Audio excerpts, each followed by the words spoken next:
আসসালামু আলাইকুম। একজন মানুষ নিজেই ঘোষণা দিল, আমি এদেশে এসেছি এদেশের মানুষকে শায়েস্তা করতে, এদেশের মানুষকে জব্দ করতে।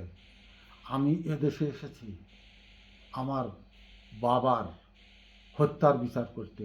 আমি এদেশে এসেছি আমার পরিবারের হত্যাকারীদের প্রতিশোধ নিতে। তিনি একটি রাজনৈতিক সংগঠনের অবলম্বন করে নিজের পায়ে দাঁড়ালেন এবং পার্শ্ববর্তী রাষ্ট্রের পরামর্শে অঢেল সম্পদ উপার্জনের পথ বাতলালেন। তিনি বড় বড় প্রজেক্ট হাতে নিলেন, বিদেশ থেকে কোটি কোটি টাকা ঋণ নিলেন উন্নয়নের নামে। এদেশের জনগণকে বিক্রি করে দিয়ে, এদেশের জনগণকে লাখো কোটি টাকার ঋণগ্রস্ত করে তিনি বড় বড় প্রজেক্টের নামে লোন এনে বড় বড় লুট তরাজ করলেন। ব্যাপক অর্থ নিজের রাজনৈতিক সংগঠনের নামে ফান্ডে জমা করলেন এবং সেই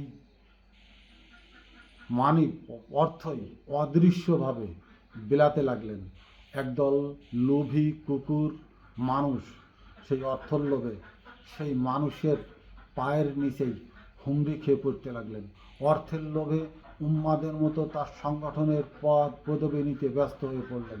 সেই অর্থের লোভে প্রশাসন থেকে শুরু করে আইন শৃঙ্খলা থেকে শুরু করে বিচার বিভাগ, এমনকি পুরা রাষ্ট্র কাঠামোকে তিনি টাকার বিনিময়ে কিনে মানুষের পাহাড়ে পরিণত করলেন। যে পাহাড় দেশের জন্য ভারী হয়ে উঠল, যে পর্বত দেশের জন্য বড় ধরনের অভিশপ্ত বোঝা হয়ে উঠল, যে প্রশাসন মানুষের দীর্ঘশ্বাসে পরিণত হলো, যে আইন শৃঙ্খলা বাহিনী মানুষকে ঘর থেকে ঘুমহীন করে রাস্তায়, খেতে, নৌকায়, নদীতে রাত্রি যাপনের মতো ক্ষেত্র তৈরি করে দিতে লাগলো। রাজনৈতিক সংগঠনের নামে একত্রাস ভয়ঙ্কর সন্ত্রাসী অস্ত্রধারী চাঁদাবাজি থেকে শুরু করে লুট তরাজ, নারীর সম্ভ্রম, এমনকি ধর্মকে তারা গলা চিপে ধরে রাষ্ট্রকে কৃতদাস করে অপর একটি রাষ্ট্রের কাছে চিরদিনের জন্য লিজ দেওয়ার নামে বিক্রি করার সমস্ত পরিক্রমা প্রায় শেষ করে নিয়ে আসলো।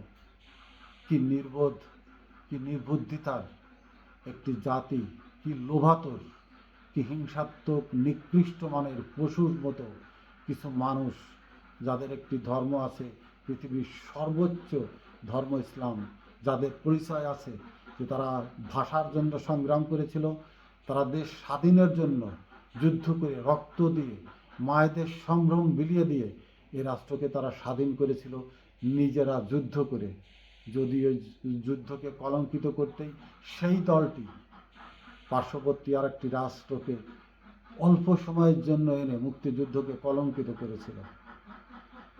সেই যে একটি সংগঠন, এর জন্য মানুষ যেমন দিশেহারা, পথহারা, বধির, বোবা এবং জ্ঞান শূন্য, জ্ঞানহীন হয়ে পড়েছিল, ঠিক মানুষ একটি সময় এসে ঠিকই গর্জে উঠল এবং ভয়ঙ্কর রূপ ধারণ করে সেই স্বৈরাচার শাসককে এদেশ থেকে বিতাড়িত করতে সক্ষম হলো। কিন্তু আফসোস, মানুষ কেন বুঝল না এই মেয়েটি এসেছে তার বাবার মৃত্যুর প্রতিশোধ নিতে, এই নারীটি এসেছে এদেশের মানুষকে জব্দ করতে, এদেশের মানুষকে শায়েস্তা করতে। পয়সার বিনিময়ে তারা দেশকে কিভাবে কলঙ্কিত করলো, নিজেদেরকে কলঙ্কিত করে তুলল, আর পয়সা দিয়ে কিভাবে তাদের রাজনৈতিক অবকাঠামোর ভিতরে লক্ষ লোককে নিয়োগ করে নিযুক্ত করে এদেশেরই কারোর পয়সা কেড়ে নিয়ে তাদের মুখে জুগিয়ে তাদের মুখ বন্ধ করল, তাদের পেট বড় করল, তাদের পকেট ভারী করে দিল এবং তাদের দাম্ভিকতার শিকড়ে নিয়ে চেয়ারে আসীন করে দিল। তারা কেন ভাবল না আমাদের একটি ধর্ম আছে, আমরা ইসলাম ধর্ম, আমরা মুসলিম, আমাদের ধর্মকে বিসর্জন দিচ্ছে যে একটি নারী, একটি নেত্রী, কেন আমাদের তার পাশে থাকতে হবে? আমাদের দেশকে যারা কলঙ্কিত করছে লিজ দেওয়ার নামে বিভিন্নভাবে পুরা দেশকে আরেকটি পার্শ্ববর্তী দেশের হাতে তুলে দিচ্ছে, আমরা কেন রাজনৈতিক সংগঠনের নামে তার সকল অপকর্মকে স্বীকৃতি দেব? তার কথায় কেন আমরা হুঙ্কার দিয়ে উঠবো আমার ভাইকেই মারতে, আমার বোনের ইজ্জতকে আমি লুটে নিতে? যিনি আমার মসজিদে নামাজ পড়াচ্ছেন, যিনি আমার মাদ্রাসায় আমার সন্তানকে শিক্ষায় দীক্ষায় আদর্শে জ্ঞানে গর্বে ভরে তুলছেন, আমরা কেন তাদেরকেই আইন শৃঙ্খলা বাহিনী দিয়ে তুলে নিতে সহায়তা করছি? আমরা কেন সেই আমার ভাইকে, আমার বোনকে, আমার ভগ্নীকে যারা তৃণমূলের ঘাসের মতো পায়ে পৃষ্ঠে নিহত করছে, জর্জরিত করছে, ক্ষত করছে, আমি কেন সেই স্বৈরশাসকের হাতকে শক্তিশালী করছি? কেন আমার বিবেক জাগ্রত হচ্ছে না? যে দেশকে আমি, আমার পিতামহরা, আমার পিতা চাচারা যুদ্ধ করে স্বাধীন করেছে, সেই দেশের অস্তিত্ব বিলীন করে দিচ্ছে একটি রাজনৈতিক সংগঠন নামে একটি স্বৈরশাসক মেয়ে, ব্যক্তিকেন্দ্রিক একটি রাষ্ট্র শাসক স্বৈরশাসক হয়ে পুরা দেশকে, পুরো জাতিকে কলঙ্কিত করছে, হীন করছে। বিশ্বের দরবারে একটি জাতিকে নত করতে করতে করতে ধুলায় মিশিয়ে দিচ্ছে। কেন আমরা সেই নারীকে রাজনৈতিক সংগঠনের নামে তার পাশে গিয়ে দাঁড়াচ্ছি? কেন পদ পদবীর জন্য নিজেদের রক্তকে অস্বীকার করছি, নিজেরা অপবিত্র হয়ে যাচ্ছি? একদিকে মসজিদে নামাজ পড়ছি, টুপি মাথায়, দাড়ির, অনেকেই তখন আমলিগ যারা করতো দাড়ি রাখতো না, আমি দেখেছি পুরা আমলিগের মন্ত্রী পরিষদ থেকে শুরু করে তাদের যে রাজনৈতিক কাঠামো ছিল, দাড়ি রাখা অঘোষিত একটি নিষিদ্ধ কথা ছিল, কেউ দাড়ি রাখবে না। সাদা পাঞ্জাবির সাথে তারা কালো কোট পরতো, যেটা ভারতের একটি আদর্শের অঙ্গ সংগঠনগুলো এখনও পরে ঠিক সেই রকমের। অর্থাৎ তারা মুসলমানিত্বকে ভুলে কোরআনকে মুখে বললেও ভিতরে সেটাকে প্রতিষ্ঠিত করতে চায়নি। সে যে মুসলিম সেটা পরিচয় দিতে তারা দ্বিধাগ্রস্ত হয়ে পড়ত। তারা ইসলামকে কিভাবে ধীরে ধীরে রাষ্ট্র থেকে বিতাড়িত করে দেওয়া যায় সেই দিকে ঝুঁকে পড়েছিল।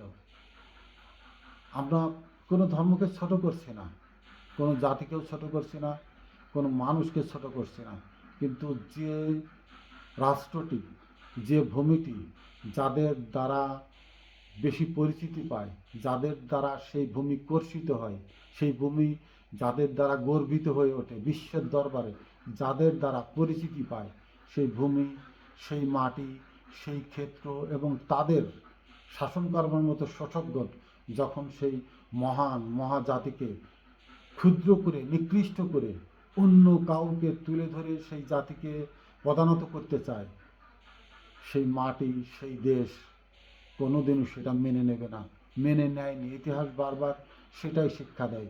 ফলে রাজপাত হয়ে ওঠে রক্তপিপাসু, রাষ্ট্র হয়ে ওঠে ক্ষুধার্ত, রাষ্ট্র হয়ে ওঠে তীব্র জলোচ্ছ্বাসের মতো ভয়ঙ্কর রূপ নিতে, রাষ্ট্র হয়ে ওঠে অগ্ন্যুৎপাতের মতো আরও কিছু ভয়ঙ্কর হতে। রাষ্ট্র তখন জনগণকে দিয়ে ভূমিকম্পনের সৃষ্টি করায়।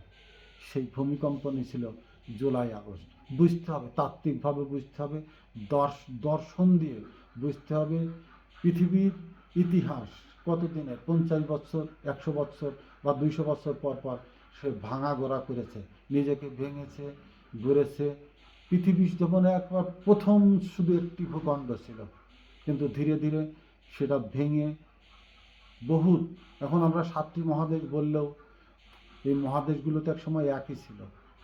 তারপরেও নদী নালায় বিক্ষিপ্তভাবে যেমন ভূমি ভেঙে দ্বিখণ্ডিত হয়েছে, রাষ্ট্র ভেঙে দ্বিখণ্ডিত হয়েছে, দ্বিখণ্ডিত রাষ্ট্র এক হয়েছে, সময়ের প্রয়োজনে প্রকৃতি তাকে ভাঙা গড়া করে তৈরি করে নিয়েছেন। কিন্তু আমরা মানব জাতি, আমরা শিক্ষা নিই না, আমরা ভুল করি, আমাদের আবেগে, লোভে নিজেকে ধ্বংস করি, আমরা নিকৃষ্ট মানবতার পশুত্বকে ধারণ করে। কিন্তু বুঝতে হবে, মানুষ ছেলে খেলা কোনো জীব নয়। মানুষ ইচ্ছাকৃতভাবে কৃতদাসী বানানো এটি সম্ভব নয়। প্রকৃতি মানুষকে তৈরি করেছে তাকে টিকিয়ে রাখতে। ঈশ্বর স্রষ্টা মানুষকে পৃথিবীতে পাঠিয়েছে তার পরিচিতিকে ব্যাপকভাবে প্রচার করতে, মানুষের মাঝে পৌঁছে দিতে। স্রষ্টা তার নিজের অস্তিত্বকে মানুষের মাঝে প্রমাণ করাতেই মানুষকে পাঠিয়েছে। সেই মানুষকে অবলীলায় যখন খুন হতে হয়, অবলীলায় যখন তার মানবতাকে বিকৃত কেউ করে, ধ্বংস করার চেষ্টা করে, তার জ্ঞান গরিমাকে আতুর ঘরেই গলা টিপে হত্যা করতে চায়, সেটা স্রষ্টা বলেন প্রকৃতি বলেন কেউ কখনোই মেনে নেবে না। সেটা মেনে নেয়নি, এখনও নেবে না, আবার ভবিষ্যতে কখনো নেবে না। যারা এখনো সজাগ হননি, দেখে শুনে বুঝেও বিচার কার্য শুরু হয়েছে। দুটিতে বিচার হয়েছে বিগত স্বৈরা শাসকের। প্রথমত মানবতা বিরোধী অপরাধে ফাঁসির রায় হয়েছে, এবং গতকালও একটিতে 19 বছরের কারাদণ্ড হয়েছে শেখ হাসিনার, তার ছেলে মেয়েদের 5 বছরের করে। এবং ভবিষ্যতে আরও অনেক মামলার সম্মুখীন হতে যাচ্ছে স্বৈরশাসক শেখ হাসিনা। যেটাই করুন না কেন, লোভে নয়, ভোগে নয়, বিলাসিতায় নয়, আদর্শিক চরিত্রবান রাজনৈতিক সংগঠনের সাথে থেকে নিজের আদর্শ, নিজের চরিত্র, নিজের কর্মকাণ্ড, ন্যায়পরায়ণতা, ন্যায় নীতি কীভাবে মানুষের মাঝে প্রতিষ্ঠিত করা যায় তেমন একটি রাজনৈতিক সংগঠনের থাকুন। আপনি হন দিনমজুর, হন বেকার, হন ক্ষুদ্র ব্যবসায়ী, মুদি ব্যবসায়ী, হন রিক্সা চালক, ইজি বাইক চালক, সিএনজি চালক, bus driver, launch driver, steamer driver, মাঝি, তাঁতি, জেলে, যে যে পেশার মানুষই হন না কেন, আপনার একটি স্বকীয়তা আছে, আপনার নিজস্ব একটি আমিত্ব আছে। আপনার সেই আমিত্বর ভিতরে সরাসরি স্রষ্টা অংশীদার। কেন আপনি নিজেকে ক্ষুদ্র ভাবছেন? কে জ্ঞানী, কে মহাজন সেটা বিষয় নয়। কারোর কাছে আপনি ঠেকা নয়, কারোর কাছে আপনি বিকৃত মাল নয়, কারোর কাছে আপনি দায়ী নয়, কারোর কাছে কোনো জবাবদিহিতার জন্য আপনি অপেক্ষা করেন না। আপনি শুধু আপনি এবং আপনার মাঝে নিহিত স্রষ্টার এক অলৌকিক শক্তি, আপনি সেটা নিয়ে উঠে দাঁড়ান, সেটা নিয়েই স্রষ্টার পথে হাঁটুন, স্রষ্টার দিকে পা বাড়ান। ন্যায় নীতি যেটা আপনার জেনেটিক ক্রোমোজোমের ভিতরে দিয়ে স্রষ্টা আপনাকে পৃথিবীতে পাঠিয়েছে, আপনি সেটুকুকেই সামনে রাখুন, প্রস্ফুটিত করুন, প্রজ্বলিত করুন। সামনে আপনার অপার সম্ভাবনার এক উজ্জ্বল দিন বাংলাদেশেই আসছে, যেদিন আপনি তৈরি করবেন রাষ্ট্রের জন্য এবং রাষ্ট্র আপনার জন্য একটি চাদর বিছিয়ে দেবে সম্ভাষণ জানানোর জন্য। আসছে বাংলাদেশে আপনি নীতি নির্ধারণের সঠিক মানবতার কর্মী, মানবতার পক্ষের লোক, ধর্মের যে ধর্মেরই হোক, আপনি খ্রিস্টান হন, আপনি বৌদ্ধ হন, মুসলমান হন, হিন্দু হন, আপনি আপনার ধর্মের দিকে তাকিয়ে মানবতার দিকে তাকান, আপনি আপনার মানবিক গুণগুলোর দিকে তাকান। কারা খুনি, কারা রাহাজানি করছে, কারা অত্যাচার করছে, কারা চাঁদাবাজিতে লিপ্ত, কারা আধিপত্য বিস্তার লিপ্ত, কারা আপনার সন্তানদেরকে হত্যা করছে ডেকে নিয়ে, কারা পদের নাম নিয়ে আপনার ছেলেকে দিয়ে মারামারি করাচ্ছে, আর একজনের দিকে ঢিল ছোড়াচ্ছে। কখন আপনার সন্তান খুনি লাশ হয়ে ফিরে আসবে আপনারই ঘরের প্রতিপক্ষের দ্বারা, সেটাকে আপনি নির্বাচিত করতে চেষ্টা করুন। কোথায় দিলে আপনার সন্তান নিরাপদ? আপনার সন্তান অমানুষ হলেও কাদের কাছে দিলে মানুষ করে ঘরে পাঠায়, আর আপনার সন্তান মানুষ হলেও কাদের কাছে দিলে তারা অমানুষ বানিয়ে, মাদক ব্যবসা বানিয়ে, সন্ত্রাসী বানিয়ে, চাঁদাবাজি বানিয়ে, আধিপত্য বিস্তারের কর্মী বানিয়ে আপনার ঘরে পাঠাচ্ছে। আপনার বিবেচনা, আপনার বিবেককে আপনি প্রস্তুত করুন। আপনি প্রশ্ন করুন আপনার সন্তান কোথায় নিরাপদ, কার কাছে নিরাপদ। তাকে প্রতিনিধিত্ব করবার সুযোগ দিন, তাকে প্রতিনিধিত্ব করে এনে দেশ গঠনের সুযোগ দিন। আপনার সমাজকে পরিবর্তন করতে কারা সক্ষম, কোন শক্তি আপনাকে, আপনার পরিবারকে, আপনার সমাজকে একতাবদ্ধ রেখে, বিভেদ ভুলে, চাঁদাবাজির বাইরে, সন্ত্রাসীর বাইরে রেখে নিরাপদ বাসস্থান, নিরাপদ মৃত্যু, নিরাপদ শিক্ষা, নিরাপদ স্বাস্থ্য, নিরাপদ পথ চলা এবং আপনার নিরাপদ একটি আঙ্গিনা তৈরি করতে দিতে সক্ষম, তাদের দিকে এগিয়ে যান। তারা আপনার দুয়ারে অপেক্ষায় আছে, খুঁজে বের করুন। আসসালামু আলাইকুম।